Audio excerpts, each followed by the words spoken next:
Je trouve qu'aujourd'hui, pour moi, c'est plutôt les tarifs, entre guillemets, hommes qui devraient... Est-ce que si je vous parle de taxe rose ou tarif non genré, ça vous parle? Si la réponse est non, restez là, on va en parler tout de suite. Hello tout le monde, pour ceux qui ne me connaissent pas, je suis Cyril Dacosta, coiffeur, formateur et fondateur de Dévotion spécialisé dans l'accompagnement business des salons de coiffure. Pour commencer les amis, je vous propose de définir ce que c'est des tarifs non genré. C'est une tendance, c'est quelque chose dont on parle aujourd'hui de plus en plus et je me suis dit que ce serait intéressant d'en parler parce que c'est un vrai sujet et que j'ai trouvé passionnant à préparer. Donc pour commencer, je vous propose de définir ce qu'est la politique de tarifs non genrés. Et j'ai une description juste ici que je trouve assez pertinente et que je vous partage. Donc, la définition des tarifs non genrés en salon de coiffure, c'est une politique de prix basée sur la longueur des cheveux et le type de service, plutôt que le genre du client. Cette approche vise à offrir des prix équitables et à éviter la discrimination basée sur le sexe homme ou femme. Donc vous l'aurez compris les amis, cette politique tarifaire dans les salons vise à être équitable entre les sexes hommes et femmes et mettre quelque part en défaut ce qu'on fait depuis des années dans la salon de coiffure, c'est-à-dire de facturer les femmes plus cher que les hommes. À travers ça, les salons qui ont commencé à travailler sur cette politique, dans mes recherches, j'ai vu qu'il y avait des éléments déclencheurs. Alors, quel est l'élément déclencheur des salons de coiffure, qui sont de plus en plus nombreux à avoir opté cette politique tarifaire? C'est tout simplement la taxe rose. J'en ai parlé en début de vidéo. Qu'est-ce que c'est la taxe rose? C'est ce qui définit le fait que un homme ou une femme à, je dirais, longueur équivalente ou coupe équivalente, la femme va payer plus cher aujourd'hui dans la plupart des salons. Et c'est ce qu'on appelle donc la taxe rose, c'est-à-dire à même travail ou à même réalisation, les femmes payent plus cher. Et d'ailleurs, ce qui est hyper intéressant, c'est que selon les études qui ont été faites ici, une association de consommateurs a estimé qu'aujourd'hui, en moyenne, les femmes payaient 47% plus cher leurs prestations de coupe en salon de coiffure. Bon, entre nous, je pense qu'on n'a pas vraiment besoin de cette étude pour le savoir, parce qu'il suffit de prendre nos tarifs, en tout cas les tarifs dans la plupart des salons qui pratiquent les tarifs hommes et femmes, pour mesurer cet écart, et en fait c'est sans appel. Même si certains, j'imagine d'entre vous, pratiquent parfois sur des coupes ou des clients exceptionnels, des tarifs qui vont être comme les tarifs hommes, entre guillemets, etc. Donc là aujourd'hui, ça vient vraiment officialiser une démarche de se dire aujourd'hui, homme ou femme, on ne fait plus de distinction, contrairement à quelques exceptions qui sont, je le sais, pratiquées dans certains salons, entre une femme qui veut une coupe aussi courte qu'un homme, parfois ils pratiquent le tarif homme. Et vous êtes d'accord que déjà quand on le dit, qu'on fait un tarif homme à une femme, c'est assez incohérent. Donc effectivement, cette politique-là vise à apporter cet équilibre et, je dirais, cette justesse entre les deux.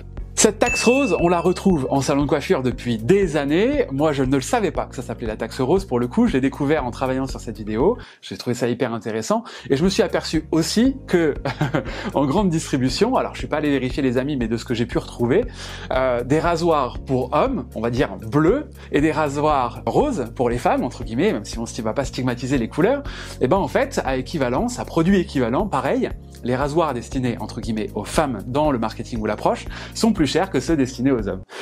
Incroyable, non ? Donc voilà l'élément déclencheur des salons, c'est par conviction j'imagine, et c'est être militant quelque part contre cette fameuse taxe rose qui crée quelque part une discrimination, et j'en conviens. Et c'est ça donc les éléments déclencheurs. Et d'autres aussi vont dire, et attention aujourd'hui, dans cette vidéo, moi je veux juste voir les deux côtés, comprendre le fonctionnement, puis à la fin de cette vidéo, je vous partagerai mon point de vue, les pour, les contre, quelle stratégie adopter, et puis après vous prendrez votre décision.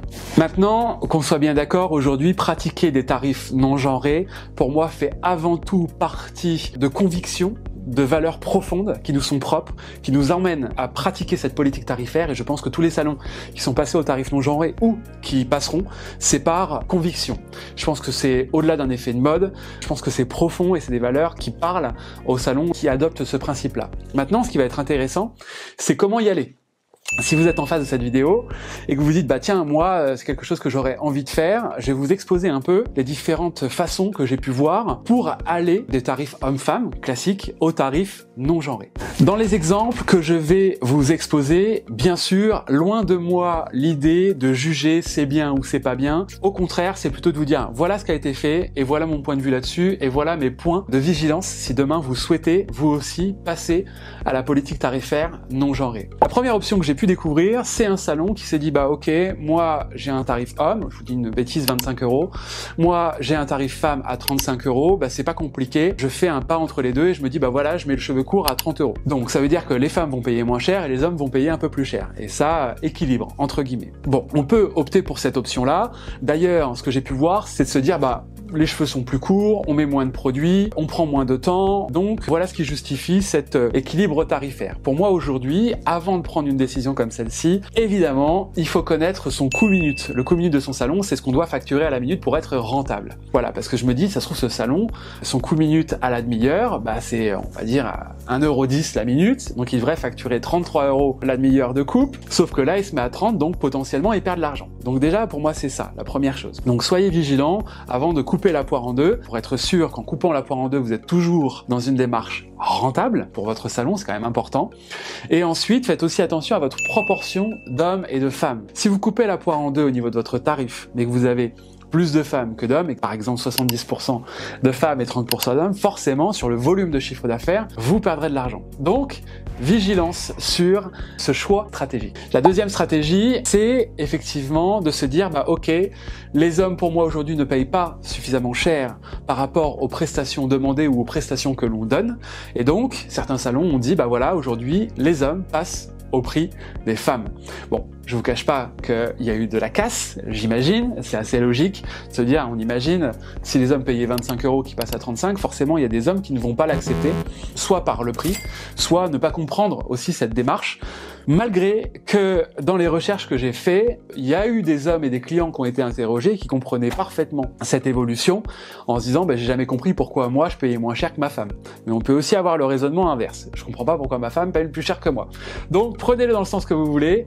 Pour moi aujourd'hui, si j'ai une confidence à vous faire, quand même, au vu de tous les salons que j'analyse aujourd'hui sur l'aspect rentabilité, oui, aujourd'hui, les tarifs hommes, dans la plupart des salons, sont pas suffisamment, voire pas rentables par rapport au coût minute des salons. Donc effectivement, sans connaître les salons, j'aurais plutôt une politique à orienter les hommes au tarif des femmes, quitte à perdre forcément un public homme, mais avoir une stratégie qui soit équitable et une politique tarifaire non genrée. Même si, quand même aujourd'hui, je dois vous dire que notre métier est tellement sous-estimé et je dirais sous-valorisé qu'aujourd'hui je tends et j'ai toujours un dialogue dans mes formations qui vise à valoriser nos tarifs, oui, à les faire évoluer, parce que je pense que ça fait des années qu'on les a pas fait assez progresser, mais attention, il y a toujours une démarche d'expérience client, et donc ça veut dire que si demain vous optez pour une politique tarifaire non genrée, il faut absolument avoir cette dimension d'expérience client dans votre salon et de se dire moi aujourd'hui c'est fini en fait, je passe plus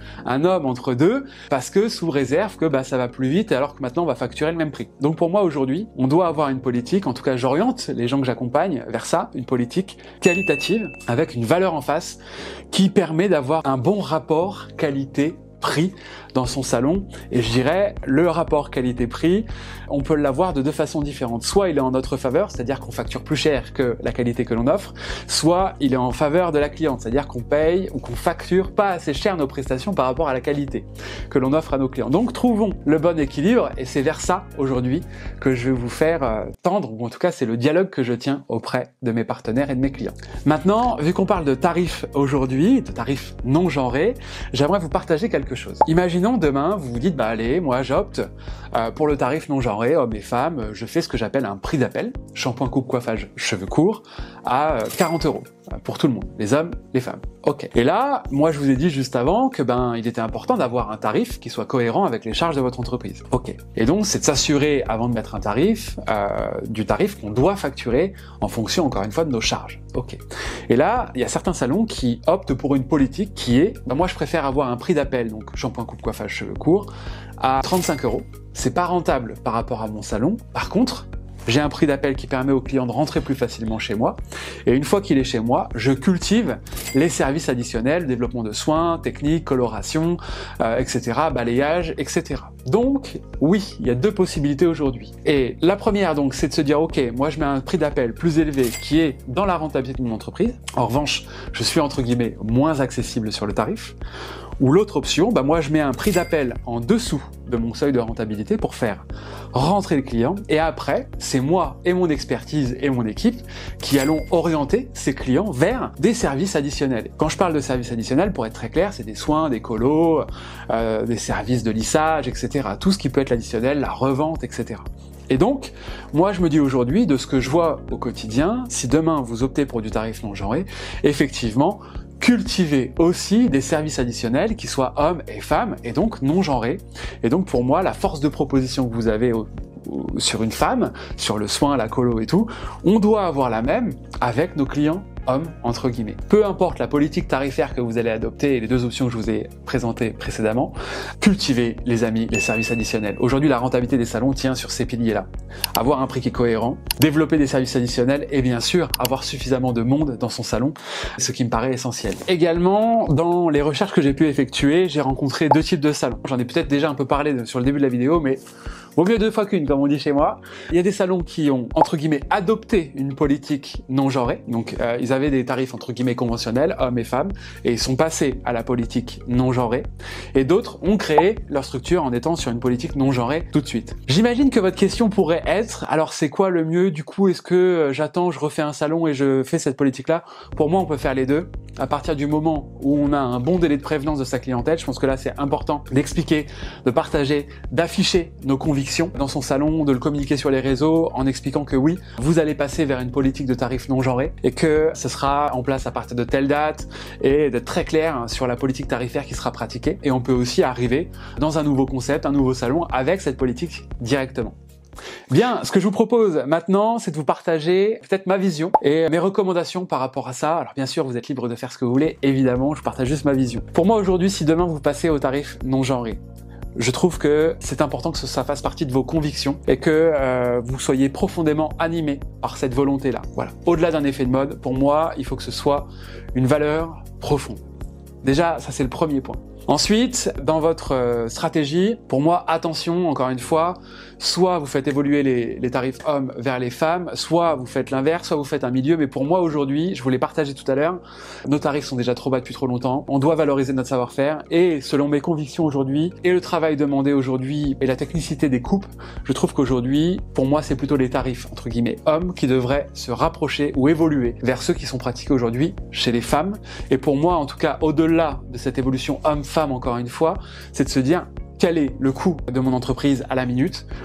Faites cette étude-là et ensuite adoptez votre politique tarifaire. Pour moi, ce serait la meilleure décision à prendre, c'est de faire ça, alors que ce soit avec nous chez Dévotion, bien sûr, pour la formation Je pilote mon business, ou ailleurs, peu importe les amis. L'important, c'est que vous fassiez ce choix en pleine conscience et que vous fassiez le meilleur choix possible pour vous, votre entreprise, vos équipes. Ensuite, pour moi, ce qui va être indispensable, ça va être de le communiquer, vraiment, de valoriser. C'est ce qui est fait d'ailleurs sur les tarifs, sur les salons que j'ai pu rencontrer et voir. C'est souvent mis en avant, donc c'est très bien, je trouve. Expliquez-le, valorisez-le. Et donc pour moi, aujourd'hui, si effectivement c'est une vraie valeur, que vous mettez en place une construction tarifaire cohérente avec les charges de votre entreprise et que vous affichiez pleinement ces valeurs et que vous l'expliquez, écoutez, j'ai envie de vous dire, si ça vous parle, allez-y. Moi, je trouve ça hyper intéressant et je dois avouer que si demain j'avais à créer un salon, il y a de fortes chances effectivement que je pratique cette politique. Voilà, donc je vous le partage. J'espère que cette vidéo vous a plu. N'hésitez pas si vous avez des questions dans les commentaires. Vous pouvez nous suivre sur les réseaux sociaux, Instagram, LinkedIn, YouTube, Facebook. Bref, suivez-nous les amis et moi je vous dis à très vite pour de nouvelles aventures. Bye bye.